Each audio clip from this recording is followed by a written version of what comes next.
Swastiastu. Bertepatan dengan Hari Raya Galungan hari ini, saya Nimade Susiawati akan mengajak Anda untuk berkunjung di salah satu objek wisata terbaik di Bali, yaitu Desa Adat Penglipuran.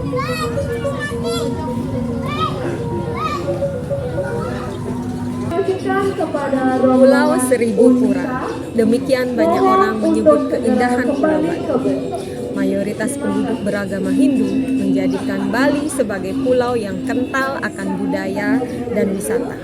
Bahkan setiap desa yang ada di pulau ini memiliki nilai dan kekhasan masing-masing.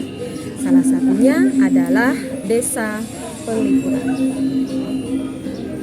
yang terletak di Kabupaten Bangli. Namanya tentu sudah tidak asing lagi, karena ketenangan di desa ini sangat menjadi primadona wisata. Suasana tenang dan sejuk sangat berasa di desa yang mendapat predikat sebagai salah satu desa terbersih di dunia. Jika Anda ingin datang ke destinasi wisata ini, Anda akan bisa belajar tentang tradisi dan kebudayaan Bali. Jadi, Desa Adat Penglipuran bisa menjadi salah satu alternatif untuk liburan Anda. Nah, agar bisa memasuki dan mengeksplorasi kawasan di Desa Adat Penglipuran ini, Anda diharuskan untuk membeli tiket. Ini konter tiketnya, konter tiket utama.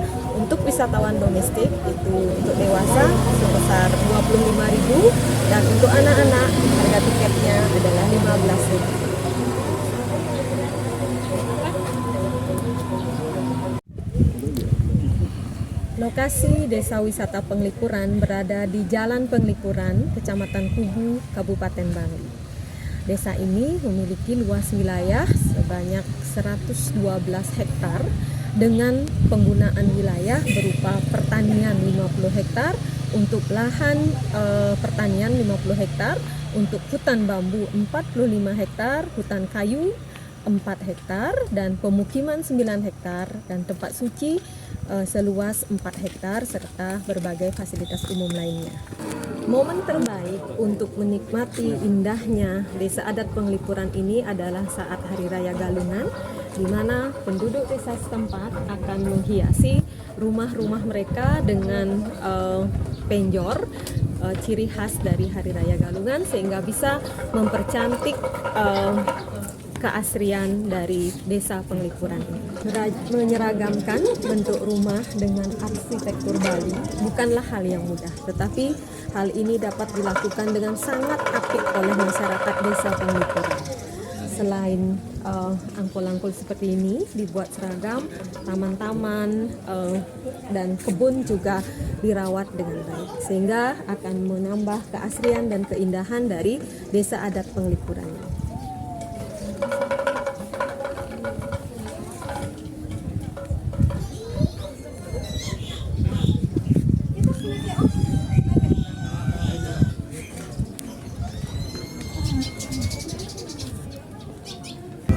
Desa Adat Penglipuran memang sangat mempesona banyak wisatawan mancanegara, karena masyarakat di desa adat ini betul-betul menjaga budaya, adat, dan tradisinya. Mungkin Anda bertanya-tanya, bagaimana sejarah dari Desa Adat Penglipuran?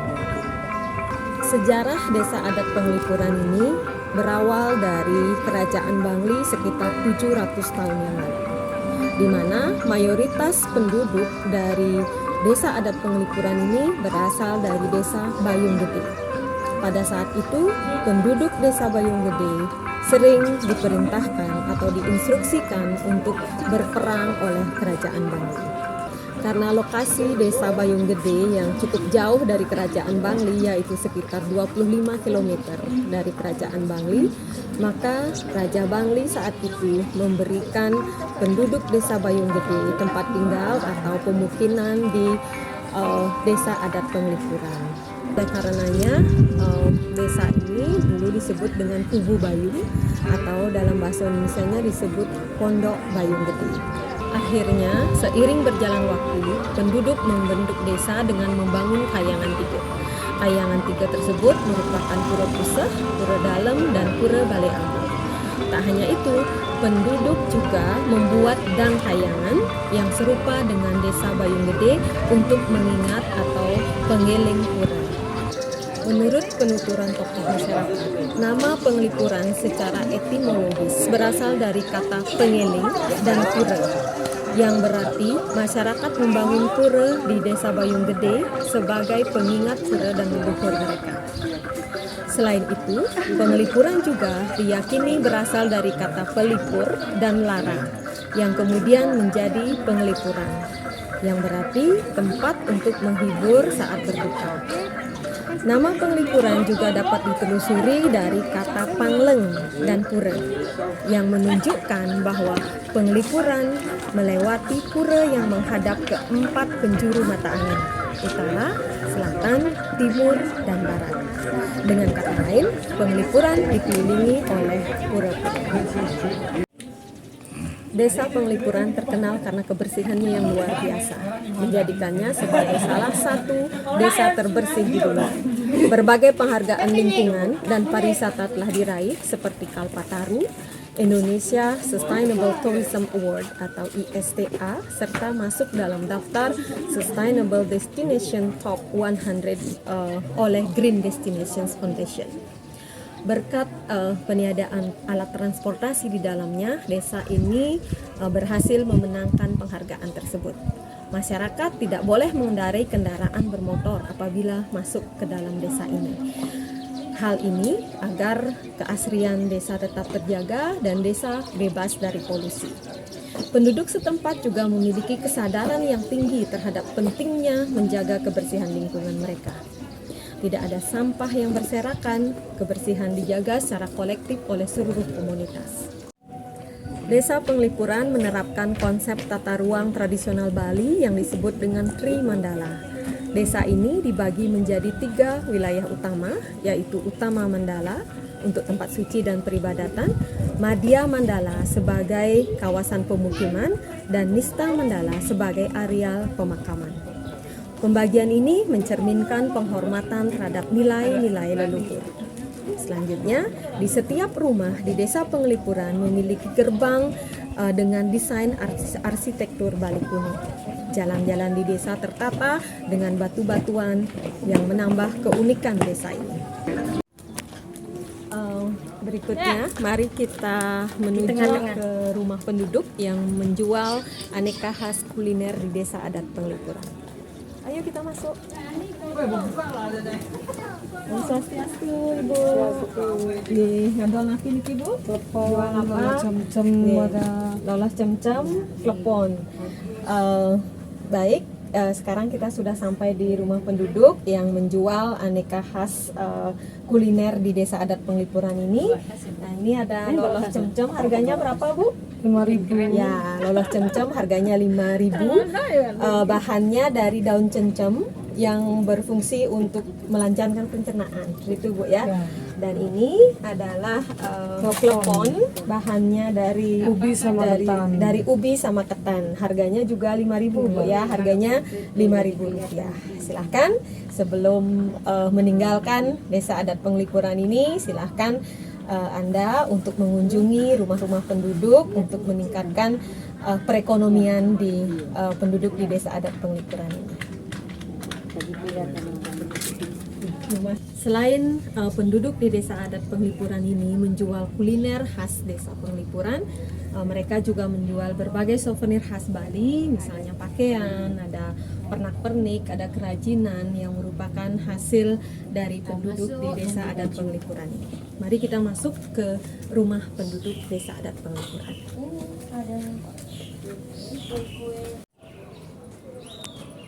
Baik, inilah di dalam rumah penduduk Desa Adat Penglipuran. Di bagian depan ini sudah ada merajan yang dimiliki oleh penduduk Desa Adat setempat. Kemudian kita masuk. Nah, di sini ada dapur. Ini khas dari bangunan Desa Adat Penglipuran ini yang bahannya Di dapur ini bahannya semuanya dari bambu, mulai dari dindingnya terbuat dari bambu sampai dengan atap rumahnya.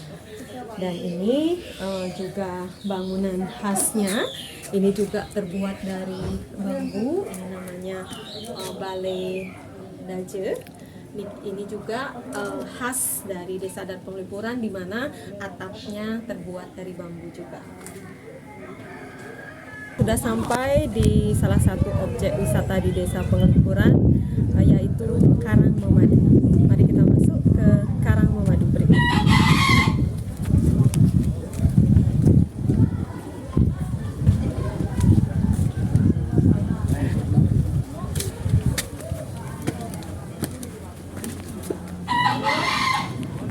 Nah, Karang Memadu ini disampaikan oleh masyarakat setempat bahwa Karang Memadu ini adalah tempat bagi masyarakat yang memiliki istri lebih dari satu, maka akan ditempatkan secara terpisah di Karang Memadu. Om Swastiastu. Untuk menambah pengetahuan dan wawasan kita mengenai Desa Adat Penglipuran ini, berikut kami melakukan wawancara dengan Bendesa Adat Penglipuran, yaitu Pak Wayan Budiarte. Om Swastiastu Pak Wayan. Bisa yang tanya-tanya sedikit mengenai tradisi di Desa Adat Penglipuran ini. Untuk masyarakat di Desa Adat Penglipuran ini, apakah ada aturan-aturan khusus yang mengatur bagaimana tatanan kehidupan mereka sehari-hari, Pak? Baik, terkait dengan keberadaan kami sebagai desa adat, jadi secara umum desa adat di Bali itu kan memiliki yang namanya aturan adat, sering disebut dengan awig-awig. Itulah aturan adat yang mengatur kehidupan mereka beradat. Jadi ada 3 unsur sebetulnya yang tertuang dalam awig-awig itu. Yang pertama ada unsur paryangan, pawongan, dan palemahan. Jadi 3 hal ini merupakan satu garis besar yang menjadi satu guideline dalam pengaturan berbagai dinamika kehidupan masyarakat itu sendiri. Jadi di dalamnya masyarakat itu diatur oleh aturan adat itu, yang mana aturan adat itu pun dibuat oleh masyarakat itu sendiri. Sehingga memang dalam aturan adat setiap desa adat itu berbeda. Itu memang dibuat oleh masyarakat itu sendiri sesuai dengan situasi dan kondisi di masing-masing adat sendiri. Nah, terkait dengan penglipuran yang hubungannya terkait dengan manusianya, pawongannya. Jadi di sana diatur dari manusia, masyarakat dari baru lahir, kemudian mereka ketika sudah menikah, termasuk mereka ketika meninggal. Jadi itu ada aturan-aturan yang mengikat mereka. Contoh aturan yang mungkin sering menjadikan daya tarik juga oleh wisatawan yang berkunjung ke Penglipuran dengan terkait dengan adat kita, aturan adatnya salah satunya adalah terkait dengan pernikahan. Jadi pernikahan di sini dikenal dengan monogami. Jadi masyarakat Penglipuran itu sesuai dengan aturan adat kami memang dilarang berpoligami. Sehingga ada satu pekarangan yang masih lestari sampai saat ini, yaitu Karang Memadu. Ini merupakan satu implementasi penuangan daripada aturan adat itu. Ya, ketika masyarakat kita berpoligami atau memadu istilah Balinya, mereka akan ditempatkan di Karang Memadu. Dan memang sampai saat ini tidak ada yang berpoligami atau memadu. Ya, berarti Karang Memadunya kosong ya, Pak? Kosong. Karena itu adalah hukuman. Di hukuman sosial sebagai satu ciri aturan adat itu kan hukuman sosial. Jadi bukan sanksi yang terkait dengan fisik maupun material, tapi hukuman sosial menjadi satu ukuran biasanya di adat itu diterapkan. Karena kehidupan masyarakat adat itu identik dengan kegotong royongan sosialnya yang tinggi, itu yang menjadi satu ukuran aturan itu dibuat oleh masyarakat. Tadi kami juga sempat singgah di Karang Memadu ke Pak Wayan. Jadi memang betul masih kosong. Itu artinya aturan-aturan adat dan tradisi di sini memang betul-betul ditaati sekali, sehingga Karang Memadu itu tidak ada penghuni. Nah, Desa Adat Penglipuran ini kan sebagai salah satu desa terbersih di dunia ya Pak Wayan. Bagaimana masyarakat di sini bisa menjaga kebersihannya setiap harinya seperti itu, Pak? Terkait dengan desa terbersih di dunia, memang itu satu predikat yang diberikan oleh para pengunjung. Itu kalau tidak salah di tahun 2016 itu di media online itu viral bahwa salah satu desa terbersih di dunia adalah Penglipuran. Ada 3 katanya, ada di Belanda 1, di India 1, dan Penglipuran salah satu. Nah itu merupakan satu penghargaan predikat yang kita terima dari sebuah hasil kegiatan kebiasaan masyarakat atau habit masyarakat untuk menjaga dan menata lingkungannya tetap bersih dan rapi. Memang kami sebanyak yang bertanya apakah ada satu teknologi pengelolaan sampah dan lain sebagainya. Sebetulnya tidak. Tidak ada hal spesial sebetulnya terkait dengan kebersihan yang kami miliki. Kami hanya melakukan satu kebiasaan yang sudah menjadi satu habit. Jadi pagi-pagi ibu-ibu biasanya sambil memasak air, bangun pagi, masak air sambil ngambil sapu. Yang dibersihkan hanya halaman rumah dan depan rumah. Dan itu berlangsung sampai sekarang. Ya, sampai saat ini pun tidak ada pegawai kebersihan di depan rumah kami. Tidak ada. Itu murni dilakukan oleh masyarakat. Jadi kebiasaan. Sehingga, kalau pagi dilakukan jam 6 dilakukan sehingga jam 7 itu Penglipuran udah otomatis bersih. Jadi ini merupakan satu habit yang kita terapkan sampai saat ini untuk menjaga Penglipuran itu selalu bersih di mata wisatawan. Karena kalau dulu biasanya kita kan gotong royong. Gotong royong minimal. Dan jadwalnya ada itu berjadwal setiap hari Minggu. Itu 2 kali sebulan. Ketika bulan purnama kita di Penglipuran, 2 minggunya lagi biasanya di lingkungan got, bersihan got, rumput dan sebagainya. Nah, dengan meningkatnya wisatawan yang berkunjung, kita dituntut Penglipuran itu supaya terus bersih setiap hari. Sehingga kan kita nggak bisa gotong royong tiap hari. Iya. Sehingga yang kita manfaatkan untuk di tempat-tempat umum adalah tenaga-tenaga yang memang kita angkat untuk menjadi tenaga. Dan itu memang digaji oleh desa. Dan itu sebagai satu jawaban kita terhadap predikat bersih itu supaya wisatawan tidak kecewa. Sanggup meliput dengan ekspektasi mereka melihat satu tempat yang bersih, tetapi kenyataannya tidak bersih. Tapi secara umum ini merupakan satu habit, bukan satu hal yang dibuat hanya untuk kepentingan pariwisata. Hasilnya, jadi nilai-nilai yang menjadi satu nilai lebih bagi para pengunjung, bagi orang luar, itu menjadi benefit atau menjadi manfaat bagi masyarakat kita, bagi desa adat secara umum. Dan harapan kami kepada generasi muda itu tetap konsisten ya, dalam melestarikan adat dan budaya, karena sudah terbukti dengan pelestarian ini kita mampu hidup dengan baik, sejahtera, dan tanpa meninggalkan kemajuan kehidupan kita bermasyarakat. Terima kasih Pak Wayan, luar biasa sekali informasi yang sudah kami dapatkan dari wawancara kita yang cukup singkat ini. Terima kasih atas penjelasannya. Mudah-mudahan ini bisa bermanfaat bagi kami atau bagi orang-orang yang belum mengetahui seperti apa di dalamnya sebetulnya di Desa Adat Penglipuran. Sekali lagi terima kasih Pak. Kalau begitu yang mohon pamit. Desa Penglipuran adalah salah satu kebanggaan kita sebagai masyarakat Bali. Kita bisa menjaga kelestariannya dengan mentaati segala tata tertib dan aturan di Desa Penglipuran ini, terutama dalam menjaga kebersihan lingkungan yang asri di sini. Saat kita berkunjung di desa wisata ini dan ikut mempromosikannya sebagai salah satu destinasi wisata terbaik di Bali. Akhir kata, saya tutup dengan para Santi. Om Santi Santi Santi Om.